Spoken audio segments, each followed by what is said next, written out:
Está no ar o programa Impressões, aqui no canal oficial da Associação Brasileira da Indústria Gráfica, Abgraf Nacional, Abgraf São Paulo e Sindigraf São Paulo.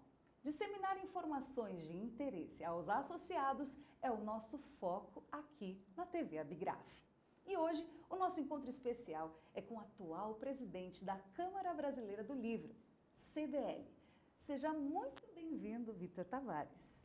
Quem agradece sou eu, é uma alegria, é um prazer enorme estar podendo falar com vocês aqui, com os amigos da indústria gráfica da Abgraf. Estou à disposição de vocês. Tenho certeza que os telespectadores também estão aí ansiosíssimos para conhecer mais essa jornada, que inclusive iniciou a atuação, o Vitor, no mercado editorial aos 17 anos, lá na editora Vozes de São Paulo, onde fez carreira. É bacharel em administração de empresas, com ênfase em recursos humanos, diretor-geral da distribuidora Loyola desde fevereiro de 2016. Foi diretor e presidente da Associação Nacional de Livrarias, ANL, por 2 mandatos, além de membro da Comissão em Defesa do Livro, Leitura e Literatura. Conferencista em encontros organizados pelo CERLAUC sobre livros e livrarias em São Paulo, Bogotá e México. Diretor e vice-presidente da CBL por 5 gestões. Queremos conhecer mais este percurso. Conte para nós, Vitor, como que foi, né, essa jornada? Como é, na verdade, né? Está sendo. Já são 43 anos, né, que eu trabalho aí no ramo. Comecei, como você mesmo mencionou, que ali é um currículo, né? Estou vendo ali meu currículo, até me emociona, tá rico, né? Eu, um menino que saí da periferia de São Paulo, numa época difícil, não tinha emprego. Aí alguém indicou que uma livraria, uma editora no centro de São Paulo estava precisando de garotos para fazer entregas ali, né? Aí para minha mãe, aí eu fui lá e comecei, com 17 anos. Achava eu que seria um momento assim de passagem, né? Até eu me formar no ensino médio, no antigo colegial. E nisso foi ficando, são já 43 anos, como a gente diz. Começou a trabalhar com livros, literatura, tal, te abre horizontes e te abre o conhecimento, e você acha que a gente parece que não, a gente é picado pela mosca azul e não consegue mais deixar, né? E nisso eu fiz toda a minha carreira, comecei como funcionário na editora Voz, depois passei para a Loyola, depois da Loyola estou agora hoje com uma empresa de distribuição de livros, sou distribuidor da Edições Loyola e acabei vivendo todo esse segmento, desde do começo da produção de um livro até a hora que ele chega na livraria, né? Para mim é muito rico isso, é uma carreira muito bonita. Sem sombra de dúvidas. E há 76 anos a CBL trabalha pela promoção do livro e da leitura. Nesta vasta experiência e com a latência do livro impresso, quais as tendências e os desafios para o grupo empresarial do setor gráfico? Como que continua em alta? Então, a gente passou por períodos difíceis, principalmente para o livro impresso, quando nós tivemos a queda, né, a dificuldade financeira e de gestão de 2 grandes redes de livrarias. Naquele momento, há 7, 8, 10 anos atrás, muitas editoras ficaram em situação complicadas e, consequentemente, o gráfico, que as editoras elas precisam do gráfico, uma vez que os livros são impressos nas gráficas. E essas 2 redes de livrarias deixaram um passivo enorme e nós achávamos que estávamos numa terra arrasada, né? Fechamento de livrarias, problemas políticos, impeachment de presidentes, todas essas questões acabam interferindo. Menos investimentos, menos renda, menos emprego, tudo isso acaba não tendo dinheiro para você comprar o livro. Os programas de compras do governo comprando menos, né? Enfim, era um momento complicado, mas somos resilientes. E depois, no ano de 2019, a gente já sentiu uma retomada, uma mudança, o mercado recuperando, né? O varejo do livro, né? E, consequentemente, da indústria editorial, que fazem as gráficas que produzem os livros para as editoras. E achávamos nós que em 2020 seria o ano da retomada mesmo, né? 2019 nós sentimos um crescimento aí por volta na produção gráfica de livros impressos, da ordem aí de 6% em relação aos outros, né, os outros anos, que eram os anos difíceis. E o que aconteceu? 2020, agora nós vamos de fato retomar. Aí veio a pandemia. Na pandemia foi muito mais complicado, né? Muitas livrarias, editoras com dificuldades tremendas. No início da pandemia, tudo fechado e precisava, era o que nós tínhamos naquele momento. E passando, depois de 6 meses, 7 meses, nós começamos a ver que o público voltou a ler. Na pandemia em casa, começou a ler seus livros que estavam em casa e começou a comprar. Então a venda de livros físicos pela internet foi muito grande. E a gente sentiu que não recuperamos 2019, mas também conseguimos fazer negócios e atender o nosso público leitor, e pelo meio das vendas pelos e-commerce, né? Aí quando as livrarias voltaram a abrir, o mercado sentiu que tinha uma demanda reprimida e, de fato, nós melhoramos. No final de 2020, sentimos já uma recuperação. 2021, praticamente estávamos igual a 2019 e agora 2022 acreditamos que nós vamos crescer em produção a ordem aí de 6, 7% em produção e em faturamento dentro de 10, 12%. Esperamos que seja um ano bom, né? Olha a expectativa, vamos manter firme, né, nesse otimismo. E este ano, inclusive, de 2022, foi marcado pela realização da 26ª edição da Bienal Internacional do Livro em São Paulo, no Expo Center Norte, considerada a maior Bienal do Livro da história. Comente como que funcionou essa gestão, quais foram as exigências superadas? Então, de fato, foi a Bienal das Bienais, né? Meu Deus, eu não tava, a minha expectativa é que nós iríamos ter uma Bienal. Boa, talvez. Mas quando ela aconteceu, que foi o leitor, os autores estavam com uma vontade tão grande de encontrar o seu público e o público encontrar seus autores, que para nós assim foi algo assim fora do normal, fora do normal. Tivemos, por exemplo, essa Bienal, ela era para ter acontecido no ano da pandemia, 2020, né? Aí não aconteceu, tivemos que adiar, não foi cancelada. Então, muitos editores que já tinham comprado os seus espaços, alguns pediram para cancelar o contrato, a Câmara atendeu, mas muitos ficaram. Então, eu tenho que agradecer muitos editores, os editores que continuaram com seus contratos para a gente poder fazer a Bienal em 2022. E para fazer em 2022, uma Bienal, você prepara ela quase que 2 anos antes dela acontecer. São muita gente envolvida, muitas pessoas envolvidas, muitas ações envolvidas, a gente precisa da imprensa envolvida, a gente precisa do governo estar junto com a gente precisa das empresas, das editoras, a gente precisa de uma quantidade enorme de pessoas, do staff, são mais de 5.000 pessoas que ajudam a organizar a Bienal Internacional do Livro de São Paulo, né? Foram mais de 1.500 horas de atrações culturais, né? Mesas, debates e tal. O país homenageado, Portugal, foi um sucesso, né? Autores estrangeiros, nós recebemos mais de 50 autores estrangeiros, sim, a maioria autores portugueses, ou que falam a língua portuguesa da África e de Portugal, né? E a gente viu o que... A expectativa foi tão enorme que quando nós abrimos a Bienal no primeiro sábado, foi tanta gente que a gente falou, meu Deus, será que vai caber tudo isso aqui? E durante a semana, os jovens, nós vimos que as redes sociais, você vai falar, mas a internet, o livro eletrônico, a web, enfim, tudo que acontece no mundo digital, vai acabar com a Bienal? Vai acabar com o livro impresso? Não.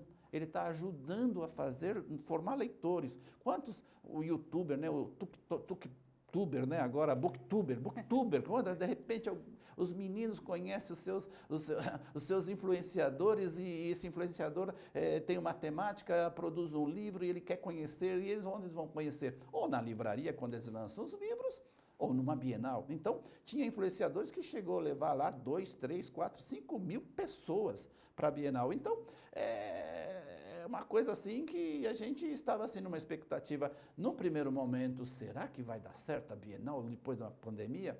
No segundo momento, não só deu certo, como foi a Bienal da Bienais, e coisa que no último final de semana tivemos que encerrar as vendas dos ingressos, não tinha mais ingressos, porque hoje a tecnologia ela te mostra quantas pessoas já compraram ingressos, quantos que virão por dia e o que já está comprado, né? Então, na sexta-feira nós tínhamos ainda 120 mil pessoas para visitarem, sábado e domingo. Falei, se a gente continuar vendendo, vai ter muito mais gente, vai comprar ingressos, né? Tantas personalidades da mídia, personalidades literárias, autores estrangeiros, nacionais, enfim, atração para todo mundo. Aí que a Câmara tomou a decisão, a diretoria, vamos parar de vender, porque se tiver mais de 200 mil pessoas para o sábado e domingo, não vai caber aqui, vai ser um tumulto, né? Não vai caber no Center Norte, né? Enfim, foi um sucesso de público, de venda. A maioria dos editores saíram satisfeitos com as vendas que eles fizeram durante a Bienal e a maioria do público que visitou, pela nossa pesquisa, saiu também, essa maioria saiu satisfeito e o que aconteceu? Eles têm vontade de voltar na próxima Bienal. E isso é muito bom. E uma coisa, Kelly, que a gente viu, e por isso que eu falo que o livro ele não acabou e vai ser muito difícil o livro acabar, principalmente o livro impresso, que a Bienal também ajuda a formar leitores. Ajuda a formar muito leitores. O que está acontecendo? Da estatística que a gente fez, da pesquisa que a gente fez dos visitantes, mais de 60%, por volta de 60%, eram crianças, jovens e jovens adultos. Significa que você está formando leitores. Você tem uma geração futura aí de leitores para muito, muito mais tempo. Então, o livro não vai acabar tão facilmente. Como é bom ouvir isso, como é bom ouvir do presidente da Câmara essa informação e essa pesquisa também de satisfação do cliente, a expectativa pela próxima Bienal. E assim como o sucesso da Bienal, também tem uma outra referência entre os prêmios literários do país, o Prêmio Jabuti, que inclusive é patrimônio cultural. Há anos, ele amplia os feitos da indústria editorial e o alcance da cultura literária nacional. O Prêmio Jabuti se mantém relevante para premiados, premiadas, editoras e agentes de cultura, porque desde sua criação, em 1958, distingue ininterruptamente obras e autores. Qual foi o conceito, né, dessa 64ª edição do Prêmio Jabuti e quais foram as expectativas, Vitor? Então, essa edição, uma edição muito, muito importante. Nós estamos passando por um período de mudanças e essas mudanças, tudo o que acontece na sociedade, acabam se transformando ou se tornando em livros. Então, o Prêmio Jabuti dessa edição, ele vai ser muito, muito mais plural e diverso. Essa é a nossa temática e o que nós trabalhamos. Nós temos, do Prêmio Jabuti, este ano, novamente, estamos batendo recorde de inscrições, mais de 4.200 inscrições. Quando eu assumi a CBL, o primeiro Prêmio Jabuti, o primeiro que eu tive, eu já consegui ter uma quantidade de inscrições maior do que o último. Então, quando eu peguei, era 1.580 inscrições. Nos 4 anos, praticamente, mais que dobramos o número de inscrições. Então, significa que o trabalho que a Câmara tem feito, que a curadoria do Jabuti tem feito, que o Conselho Curador tem feito, com a comissão que organiza o Prêmio Jabuti dentro da CBL, essa comissão tem feito, é um trabalho exitoso. Então, na próxima edição, que vai acontecer, que está acontecendo agora, que nós vamos premiar esse ano, temos 4.270 inscrições dos mais diversos temas e assuntos literários. Os mais diversos gêneros literários. E isso, para nós, é um reconhecimento deste grande prêmio. Todo editor ou todo escritor sonha ter um Jabuti, sonha ter um Jabuti. Ele nem quer ser o livro que o Prêmio Jabuti é diferente dos outros prêmios. Não é melhor, ele é diferente, porque ele premia quase todos os gêneros literários e praticamente muitos profissionais da indústria produtora do livro, o design gráfico, o capista, o revisor, o que traduz o texto, tal. Quando o nosso livro brasileiro é traduzido para um país estrangeiro, porque o Prêmio Jabuti só premia livros de autores brasileiros. Ah, mas isso aí não pode. É só de autores brasileiros. E sempre assim, só pode escrever os livros. Quer dizer, nós estamos em 2022, os livros produzidos só no ano de 2021. Antes de 2021 não pode, não permite, né? O estatuto, o regulamento não permite, e agora, o de 2022, eles vão inscrever para 2023. Então, é uma satisfação enorme, já temos aí os finalistas e esperamos que já dou até os parabéns para aquele que for o livro do ano e todos que receberem os jabutis nas suas categorias. Isso vai ser muito bom. E é muito peculiar também o conceito visual aplicado, né, na edição desse ano, que tem tudo a ver com o centenário da Semana de Arte Moderna, de 22, tem a questão, né, da expressão da contemporânea, muito bom, inclusive envolver, né, não somente o autor, mas o designer, né, todo esse cuidado e também elogios a todo um corpo que está por trás até o produto final, que é o livro impresso. Exatamente. Parabéns. Parabéns pela curadoria, parabéns a todos os inscritos e que bom que temos mais produções de livros. Isso significa que estamos ampliando, inclusive, né, o autor, o espaço para autores, espaço para que ele possa também ter ali o seu trabalho contemplado. Muito bom.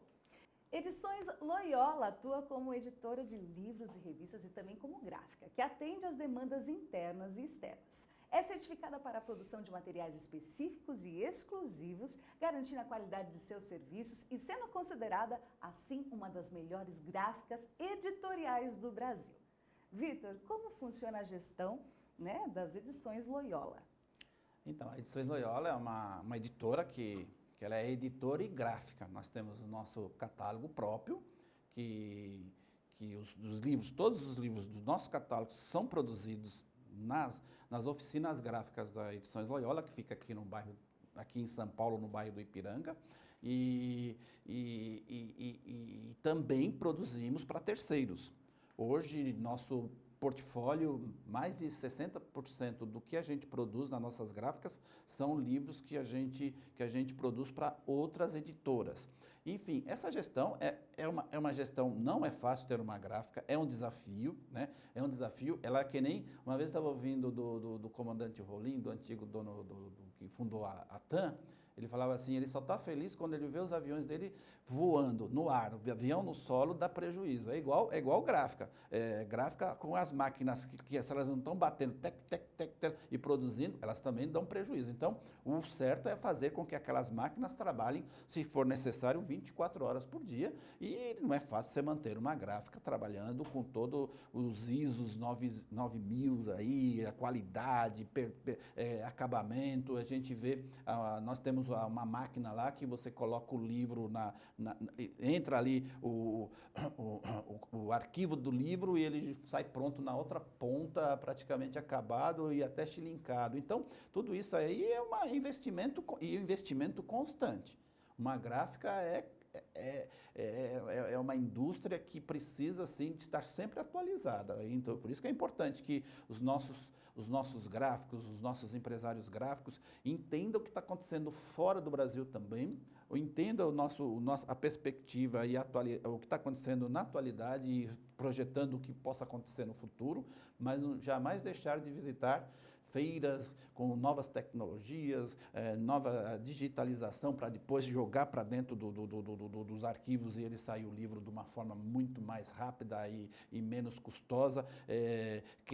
Cuidar muito na questão de custos, os custos têm que ser muito enxutos na gráfica, porque qualquer desvio, qualquer erro, o cliente não aceita um erro. Então, você perde toda uma edição de um livro e o prejuízo é da gráfica. Então, cada vez mais ser profissional, profissionalizar o setor, isso é importante. Investir em tecnologia, investir em equipamentos, investir principalmente em pessoal, que também não é fácil, nós estamos aí com uma dificuldade muitas vezes de encontrar pessoas, profissionais bons para determinados setores, e por isso que é importante que o Senac invista mais em treinamentos e em capacitação para a gente ter jovens e jovens com talentos e jovens empreendedores, para a gente ter ali uma indústria gráfica cada vez mais potente e firme no nosso país, que nós merecemos isso. Com certeza. Além das certificações, que são extremamente importantes, né, para a valorização, inclusive, dos editoriais, ter um corpo qualificado de profissionais, sem sombra de dúvidas, dá certeza e segurança, né, do produto final sair com qualidade sem prejuízos. E aproveitando a oportunidade, não sei se você que está nos acompanhando já prestigiou a nova Livraria Vitrine de São Paulo, chamada Drummond. Ela está localizada no interior do Conjunto Nacional, na Avenida Paulista, lá também da icônica unidade da Livraria Cultura. Lá foi o lar, na verdade. Agora, a chamada Drummond. Conte um pouquinho dessa livraria totalmente moderna. Um convite para você, se ainda não foi. Esse é eu com meus 60 anos e recebendo convites para empreender, né? E nem sempre é fácil você dizer um sim. E um não, muito menos ainda, né? E dois colegas, né? O Pedro Almeida e o Diego Drummond, por isso que a livraria também chama Drummond, que é diretor também é vice-presidente da Câmara Brasileira do Livro. Eles são donos de uma editora, né, a Faro Editorial, e na pandemia e também devido à queda das livrarias, das redes, eles sentiram assim eles tiveram bastante dificuldades de encontrar pontos para lançar seus livros. Na retomada, eles falaram, onde não vamos lançar os livros? Na livraria A, B ou C não tem espaço, ou uma que tem, nunca tem agenda, ou aquela que quer, nem sempre consegue ter crédito para comprar os livros ou para pagar os livros que foram vendidos durante um lançamento, né? Enfim, aí eles conversando, vamos abrir uma livraria, tal, vamos, uma conversa de café, assim, né? Aí, falei, isso aí é coisas que se fala, isso não vai acontecer. Aí passando um ano, 8 meses, um ano, aí o Diego, encontramos um local, um ponto assim, você está ainda, aquele projeto da livraria, o que você acha? Falei, puxa, eu achei que você tinha esquecido. Eu já tenho livraria, porque nós temos a livraria Loyola, mas é uma livraria especializada num assunto mais em humanas e na área de filosofia, né, história, educação e também teologia, né, a outra, falei, vamos ver. Então eu cheguei, conversei com os outros sócios, falei, vamos ver, precisa de fazer um investimento, tal, fizemos o estudo, aí vamos enfrentar esse novo desafio. E está aberta lá a livraria Drummond, há quase que 60, 70 dias aberta, 75 dias aberta. A expectativa estão sendo todas contempladas, né? As vendas estão relativamente boas dentro do nosso que a gente tinha projetado. Esperamos agora novembro, dezembro ter uma boa venda de livros, e a gente só vende livros, é uma livraria vendendo livros, é uma livraria, ela não tem um viés de ser A, B ou C, nós atendemos a todos os públicos, não é uma livraria religiosa, não é uma livraria só de romance, não é uma livraria só de livros de política ou de filosofia, é uma livraria para tudo, tem livros infantis, tem tudo, né? E a gente percebe, interessante, eu fico olhando aqui que hoje se consegue ver quase em tempo real o que acontece, né? O investimento é alto por causa disso, você investe muito em tecnologia. Eu fico vendo assim no sábado, assim, que é o dia de melhor venda, né? De venda de livros, né? Fala, poxa vida, vendeu tanto. Que livros venderam? Será que vendeu assim 50, 60 livros de um autor assim de referência? Não, vendeu 5, 6 daquele autor, mas o que vende mesmo assim é pulverizado. Um, dois de cada editora. Então você pega assim, no sábado praticamente você vendeu livros de 100 editoras. 3 livros. Então estamos preenchendo, então uma livraria ela tem que ter um acervo, para ela ter sucesso, ela tem que ter um acervo rico e atualizado, né? E ter todos os livros. Livros de temática política, livros de esquerda, de direita, livros infantis, livros de história, livros, enfim. E isso que está fazendo com que a Drummond, cada vez mais, ela está ficando reconhecida como uma livraria plural. Uma livraria plural que aceita a todos. Isso que eu acho que está sendo bacana isso. E essa é a temática de uma livraria. Uma livraria ela tem que ser um espaço aberto a todos, né? Uma livraria, se não há livraria, não há democracia. A livraria ela é um espaço democrático, onde ela recebe a todos, com todos os perfis e com todos os seus desejos, né? Inclusive, é muito difícil você ver assim, uma pessoa ela entrar numa livraria e não comprar um livro. Uma boa livraria, bem com um acervo bacana, né? Não comprar um livro. Você entrou numa livraria, você sempre vai encontrar um livro, um assunto, um tema que para o seu momento.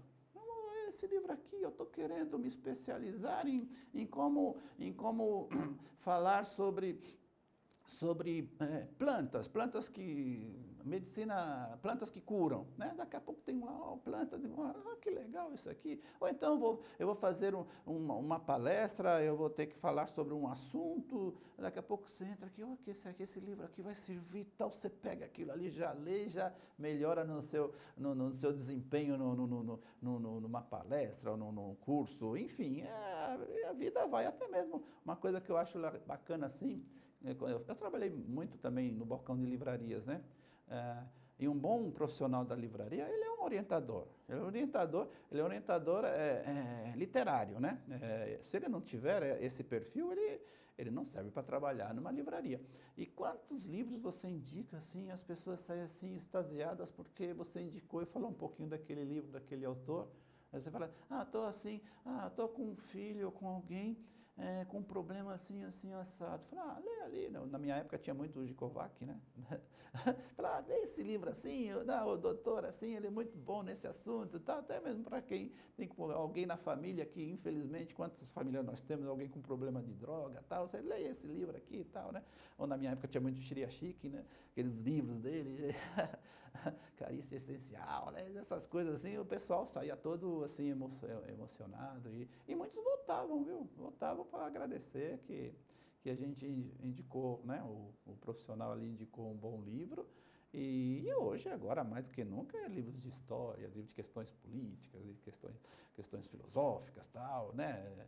Sociológicas. E o profissional de livraria tem que ele é muito, ele adquire uma bagagem, um conhecimento muito grande mesmo de vários temas e assuntos. E por isso que um profissional de livrarias, ele não se forma assim da noite por dia e muitas vezes não se forma nem num curso, numa universidade. Óbvio, é importante você ter uma universidade, mas você vai se formando no dia a dia. Você vai aprendendo. Se eu sei que se eu voltar para a livraria, atendendo a livraria, eu vou aprender com meus clientes muitas coisas ainda. É uma troca, né? E nesse segmento plural, no tamanho que é a Livraria Drummond, precisa realmente ter um orientador literário que saiba ali, inclusive indicar, porque em caso de dúvidas, não sei onde procurar, enfim. Esse profissional também, né, a gente tem que valorizar, porque é aquele que está habituado, sabe, inclusive, das novidades, dos lançamentos, e ele está pronto, inclusive, para ajudar. Então, fica aqui o convite para você visitar a Livraria Drummond, lá dentro do Conjunto Nacional, na Avenida Paulista.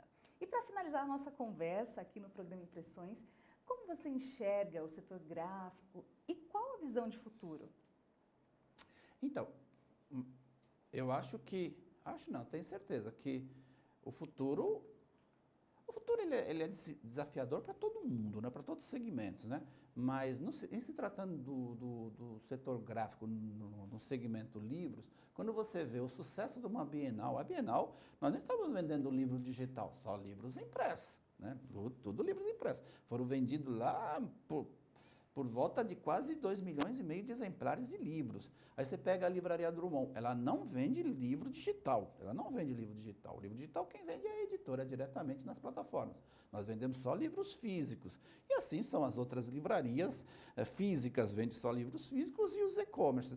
Então eu acho que o setor gráfico, primeiro, ele vem passando por uma transformação, uma profissionalização, como eu já falei antes, e isso tem que estar sempre com os olhos no futuro, vendo o que está acontecendo, que nem, por exemplo, você percebe que eu estava vendo ali, eu acho que não sei em que canal que eu assisti, e acaba também atingindo as gráficas que trabalham só com isso, que o governo passou, acho que no Congresso, ou está em tramitação, não sei direito, as bulas do remédio vai ser também no QR Code, vai ter as duas opções. Vai chegar uma hora, vai ser só no QR Code. Então, essa gráfica que produz bula de remédio, uma hora ela vai ter que se reinventar. Vai fazer caixinhas, vai inventar outra coisa. E assim vai. Eu acho que nós temos que ver as tendências. E as tendências não é assim hoje. Você tem que entender o que está acontecendo hoje e a tendência é amanhã. Não dá para projetar 10, 15 anos para frente, não. É o amanhã. Porque no mundo digital a coisa é muito rápida. Você cria, inventa uma máquina nova, aquela máquina nova, aquele aplicativo, aquela ferramenta digital, aquela ideia que está ali, uma nova ferramenta que alguém está colocando para melhorar todo um processo, aquilo, se você ficar só naquilo ali, em 2, 3 anos passa a ser obsoleto, que alguém em cima daquela ideia que você desenvolveu, vai desenvolver outras ideias para melhorar aquela sua ideia. Então é um mundo que não tem limites, né? E na gráfica é a mesma coisa. Eu acho que, se você pega assim, eu estava vendo aqui na série da Bigráfica, nas máquinas antigas ali embaixo, né? Fica como história, mas aquilo não existe mais. Quem ainda está lá, está com os olhos voltados retrovisor para o retrovisor, só para o passado, não. Passado, história, vamos estudar tal, para a gente projetar o futuro. É um mundo muito, muito, muito, muito rico. Eu acho um novo governo, penso eu que esse novo governo vai tratar muito melhor o livro, investir muito mais em livros, em educação, em formação. Espero, oxalá, isso aconteça e que o dinheiro tenha para fazer tudo isso. Vão adquirir muito mais livros, que esses livros não fiquem guardados no armazém e cheguem na mão do público leitor, que são os alunos, né? Porque não adianta comprar e depois chega na escola, a escola não sabe o que fazer com aquilo. Tem que fazer esse livro girar e ser lidos, né? Esses livros. Enfim, eu tenho uma expectativa muito grande e não tem jeito. O gráfico é investir em tecnologia, tentar identificar as tendências, network dentro do Brasil como fora do Brasil, que está acontecendo nas grandes feiras internacionais, nos eventos nacionais, nos eventos literários, nos eventos, na indústria de embalagem, né, a produção de embalagem, como que está mudando e por que o papel ele vai de passo a passo ir substituindo o plástico. Então tem um mundo muito rico aí pela frente. Então, olhar o retrovisor para ver o que a gente fez certinho, corrigir o que a gente não acertou e estabilizar, sentir o que está acontecendo agora e projetar ali o futuro. E eu acho que nós temos um mundo muito, muito promissor pela frente. Ai, muito obrigada, TV Abigraf agradece pelo seu tempo, pelas dicas, pelo conhecimento compartilhado, né, pelas experiências de sucesso. Foi um grande prazer estar aqui contigo, né, neste encontro. Quem agradece sou eu, a Câmara Brasileira do Livro, né, em nome aqui do presidente, né, Vitor Tavares, agradece o convite aqui da Abigraf. Deixo aqui um abraço no meu amigo João Cortés, a vocês todos, né, enfim, a todo o time aqui da Abigraf. E o que precisar da gente, estamos à disposição, certo? Mando um abraço também ao gerente executivo aqui, meu amigo Rogério, o Rogério aí, que está sempre conosco aí, e também eu na gestão da Câmara Brasileira do Livro, na minha gestão, nós nos aproximamos mais, porque o editor de livros precisa dos gráficos, e os gráficos precisam dos editores, assim como nós precisamos da indústria papeleira. Então, é um ciclo, né? É uma indústria que um vai ajudando o outro e precisando do outro para a gente encontrar sempre o melhor caminho para todos. Muito obrigado e parabéns. Nós que agradecemos. Se você gostou do conteúdo, já se inscreva aqui no canal da TV Abigraf e aproveite para ativar o sininho para você ficar por dentro de todos os conteúdos. E claro, esperamos o seu comentário para a gente se conectar, saber de onde você é, qual o seu assunto, qual o seu segmento. E também acompanhe os vídeos que já foram divulgados. O programa Impressões fica por aqui e espero por você no próximo episódio. Até lá! Tchau, tchau!